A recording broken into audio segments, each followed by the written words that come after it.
Hello, everybody. Welcome to another live conversation at Inside IM. My name is Charul, and today I'm so excited for our conversation as it's going to be about not just one, but two of the most prominent MBA entrance tests, that is CAT and GMAT, to help you with the preparation strategies and everything that goes around CAT and GMAT. Today we have with us Utkarsh Bhardwaj, who had aced both the tests with flying colors in the past. So welcome on board, Utkarsh. Thank you so much for making out the time. And well, before we dive into the questions, I'd request you to please introduce yourself to our audience, and then let's get started with the conversation. Hi, Charul. Thank you so much for having me. So my name is Utkarsh Bhardwaj. I'm working as a technology consultant at Deloitte, and I'm based out of Hyderabad. So I've taken both CAT and GMAT. I have a GMAT 770 and a CAT 98.6 percentile this year. I'll be happy to answer all the queries that you guys have. That's awesome. Thank you so much. So my first question to you is, why did you choose to appear for both the exams? I mean, what was the rationale behind it? So it's all about not keeping all my eggs in the same basket. I wanted to explore all the examinations that are there, all the prominent examinations. So I was clearly eyeing for ISB. And so for ISB, we need to take either GMAT or GRE.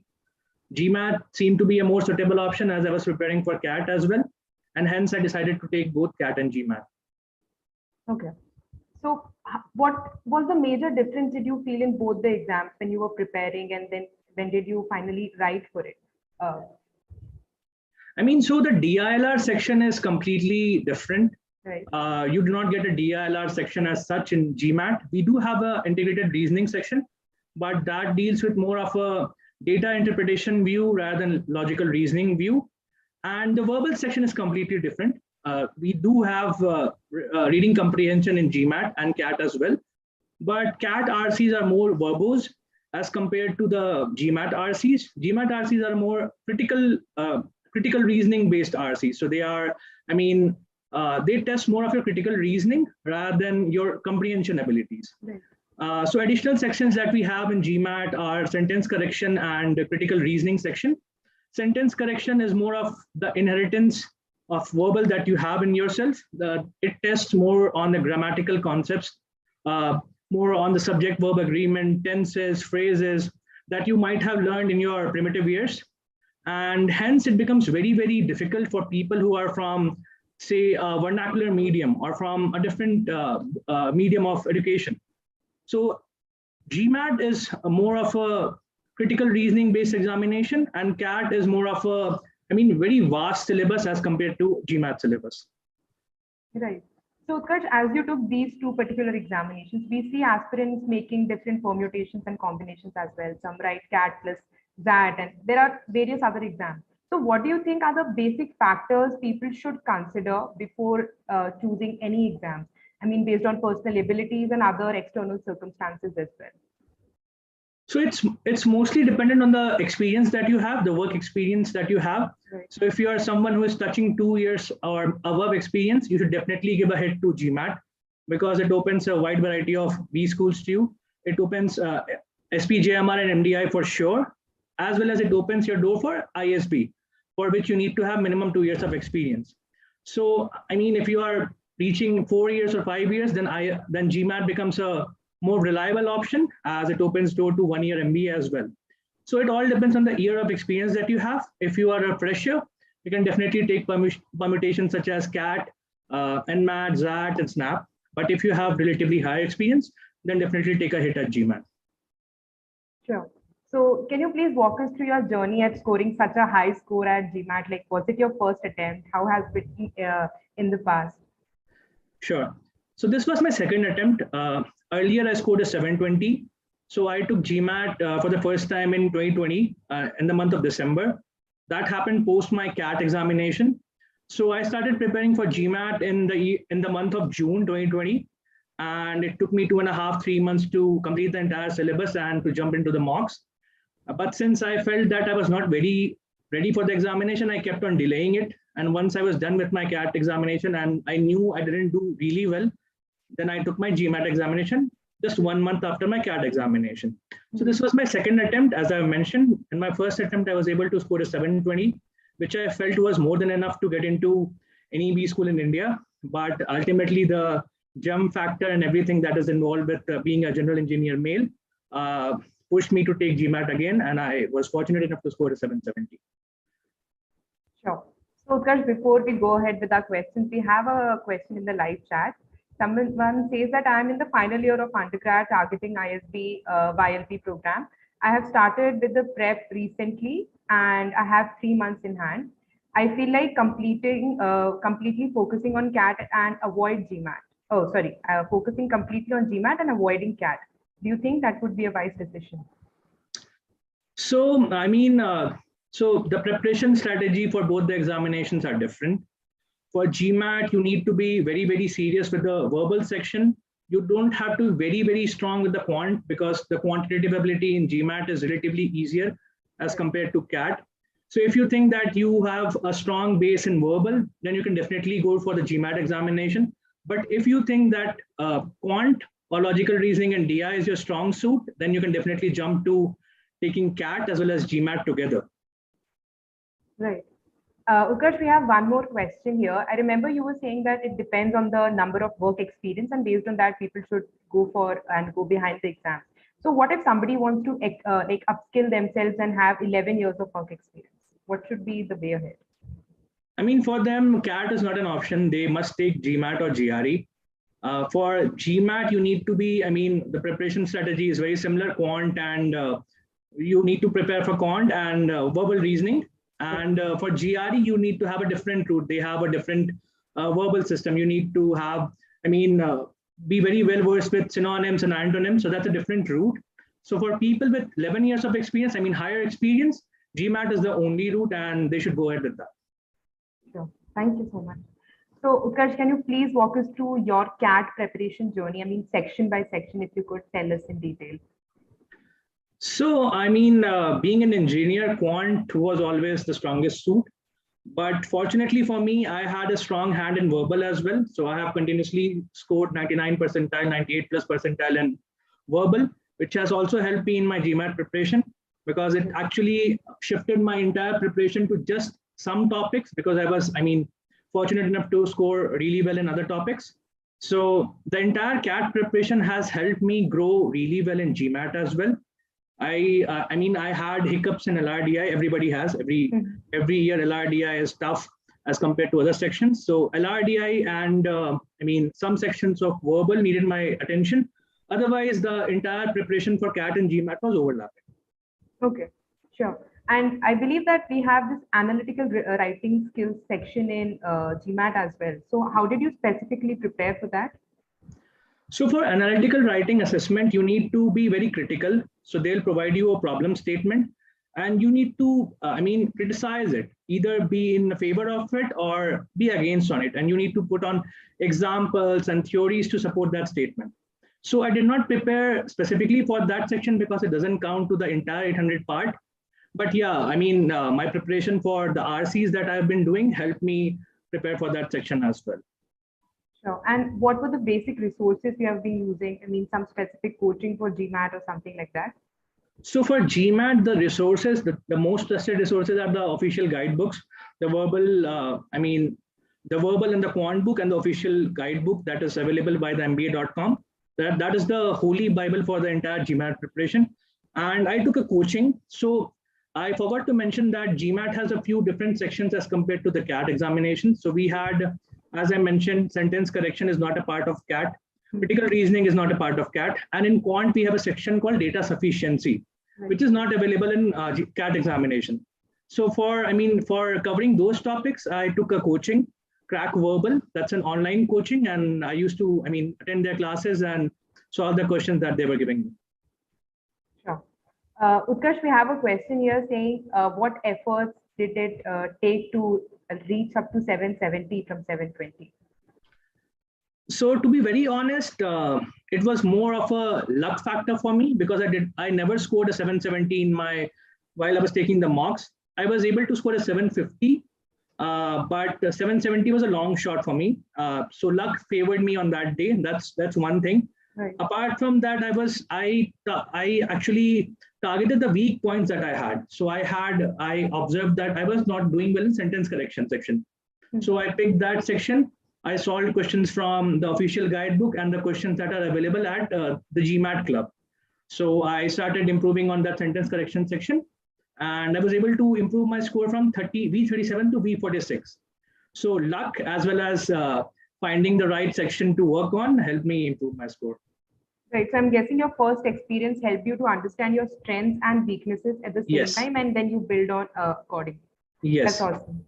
And like, did mocks play an important role in this journey? And how was your journey? How was your scores throughout?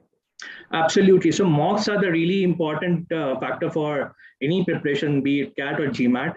So, so there are 2 free mocks available at mba.com. Anybody can take it. So I took it as a diagnostic mock before preparing for the actual examination or even the actual preparation.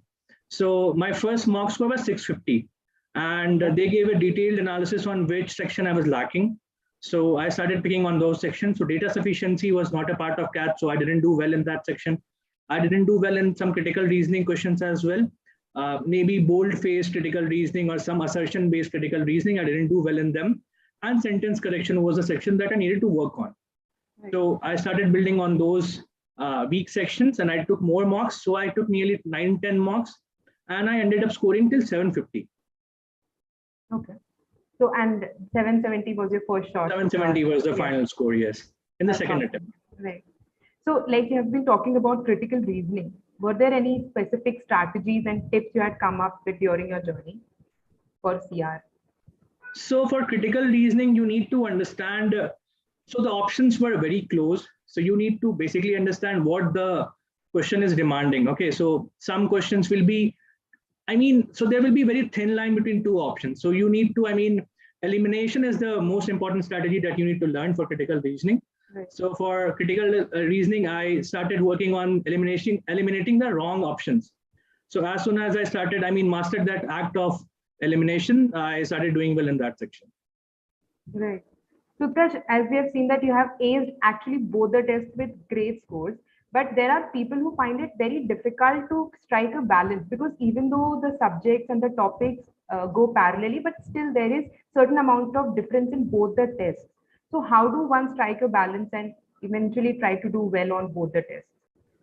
So, I took both the examination in the similar timeline, but if I would have to suggest someone who is, who is an upstart and who is willing to take GMAT and CAT together, I would suggest that take GMAT before you take your CAT examination, because GMAT can be taken at any time. You can, schedule your examination anytime, anywhere, any day. So try to take GMAT by, say, June, July, and then jump to CAT preparation, because most of the R1 cycle starts from August, September itself. So you should be handy with your GMAT score, and then you can easily focus on your CAT examination as well.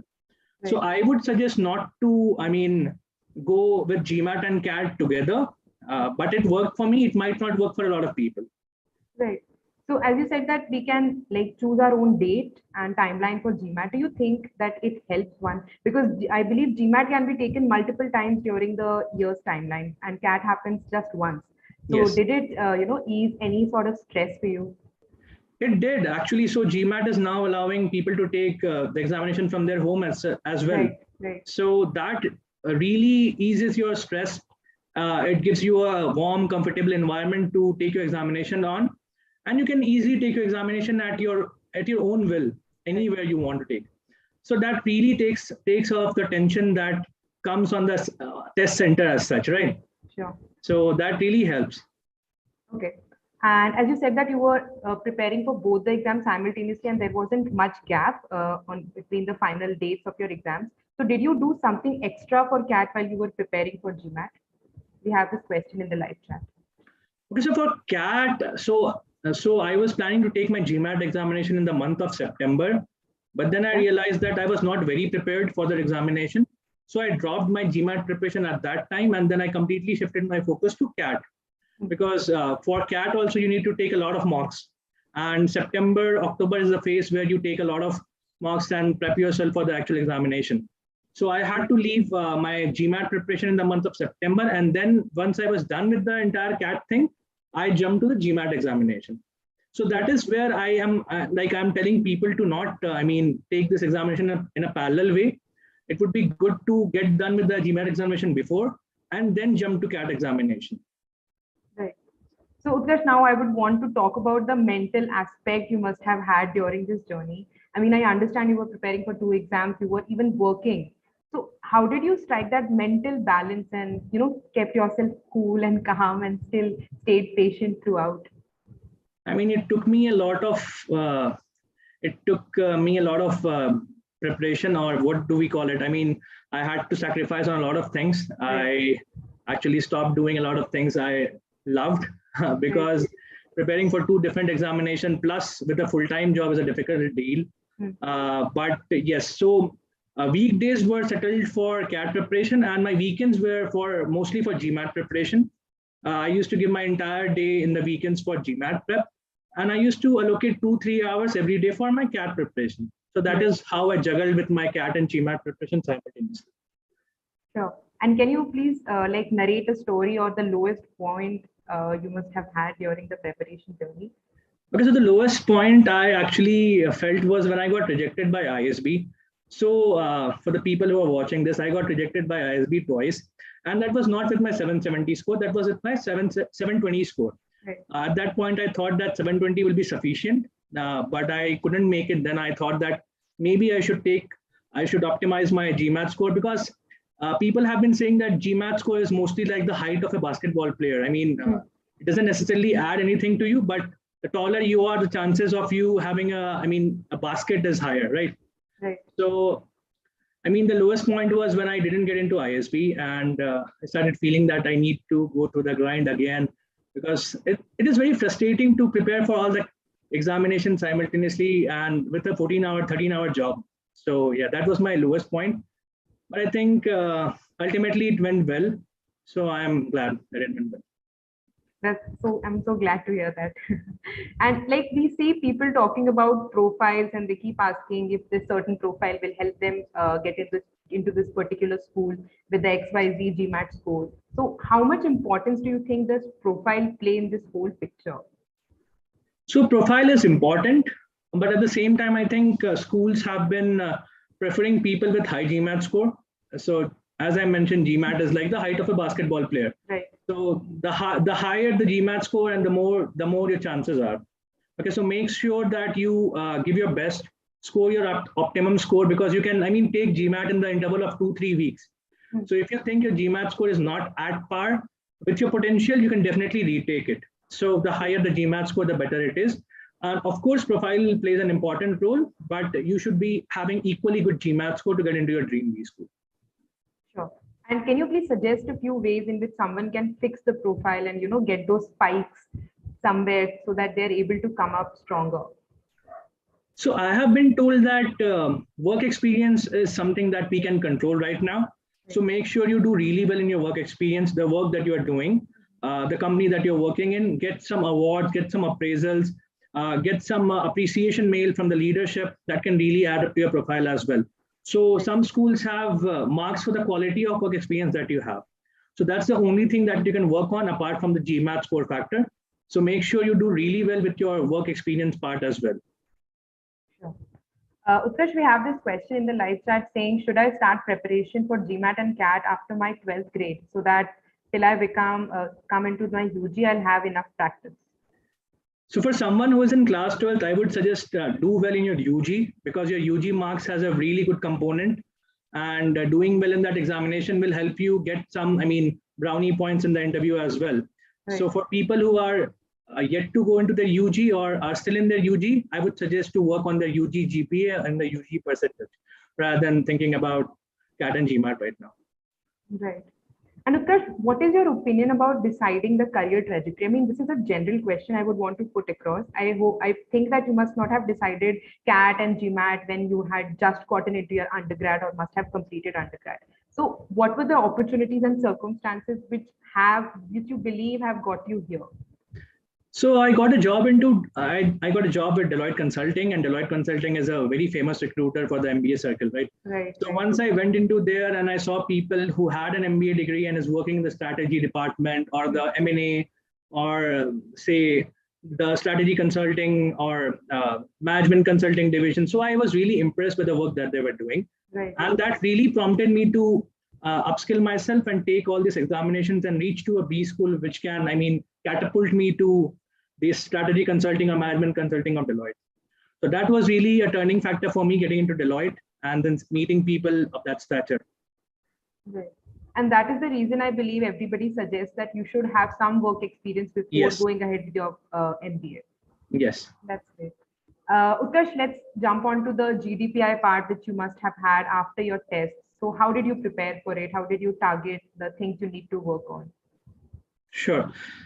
So I have been, I connected with a few alums from SPJMR, from ISB, and they were generous enough to take my mock interviews as well. So it's really, really important to connect with the alums of the B school that you're targeting, and they'll be helpful as well. They'll be taking your mock interviews. Plus you can go for a lot of coaching are into this mock interview preparation as well. So you can take them as well. And most important part is be very, very thorough with the work experience that you're having. The questions on your work experience, question on the current affairs and general ability questions. And it's really important to know what is going around. The business scenario and the world where we are living in. That's really important to know about. And specifically for ISB, I think it's very important to know why ISB and what is the career trajectory after ISB. So these are the things that anybody has to think about when they are preparing for the GDPI round. Sure. Utkarsh, we have a question here asking what is the optimum time for the preparation of GMAT? So I think 2.5, 3 months is sufficient to cover the entire portion for GMAT. The GMAT syllabus is relatively less vast as compared to CAT syllabus, but I think 3 months is more than sufficient to complete the entire syllabus, and then people can definitely jump to the mocks. The mocks can take up to 2.5 months. So the entire journey can be easily completed in 4.5 months or 5 months. Sure. We have another question asking, I see very few opportunities with GMAT for freshers in India. Can you enlist some? So for freshers, we have MDI Gurgaon, we have SPJMR Mumbai, and we have ISB, YLP, and EEO. So if you are in the final year of your UG, you can apply for ISB Young Leaders Program. And if you have just graduated and joined a company, then you can go for early entry option. And definitely we have 2-year programs for SPJMR Mumbai and MDI Gurgaon. Other tier 2 B schools also accept ISB, the GMAT scores. But yeah, options are limited. Options abroad are a lot of options present, but in India, the options are very limited for GMAT aspirants.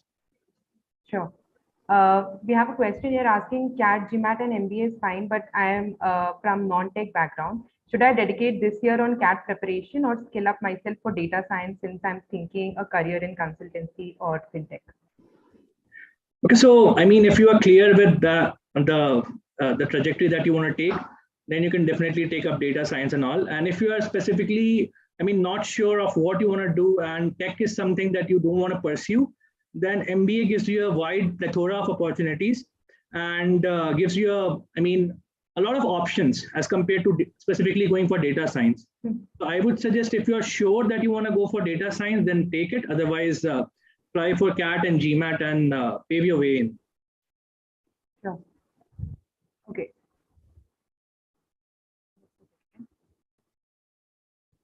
So, I would want to know that if you were to go through this journey again, what were the things that you would want to do differently? Be it your mistakes or your improvements, anything. So as I mentioned, I would have taken GMAT and CAT on a different timeline. So I wanted to, I just wanted to have optimum results, but I did not have a clear path. So I would have to go again to this journey, my optimum preparation would be to take GMAT first and then go for CAT. And that is the actual track that people should follow.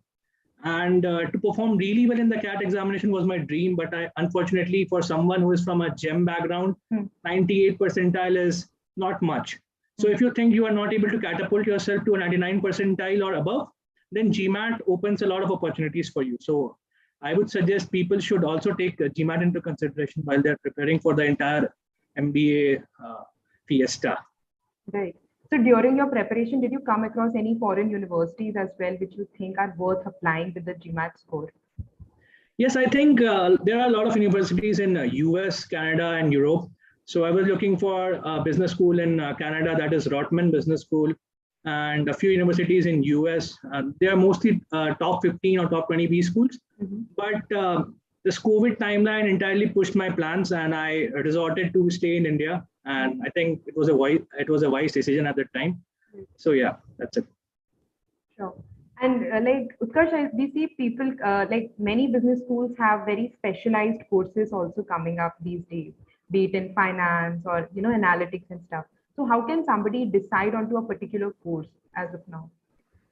I think it all depends on the background that you have. If you already have a finance background, so you are doing a PBA or you have a CA CFA on your belt, then that person can definitely take finance as an option, and that is completely suitable for their career alignment as well, right? Right.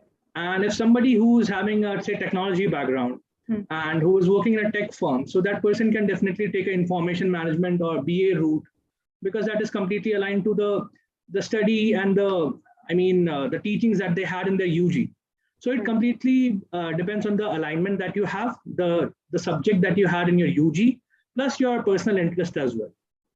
Right. And I mean, I would want to know some general things, like what are your plans going ahead for yourself and for your career as well? So I am planning to join a B school this year. I had a convert, so most probably I'll be joining SPJMR Information Management.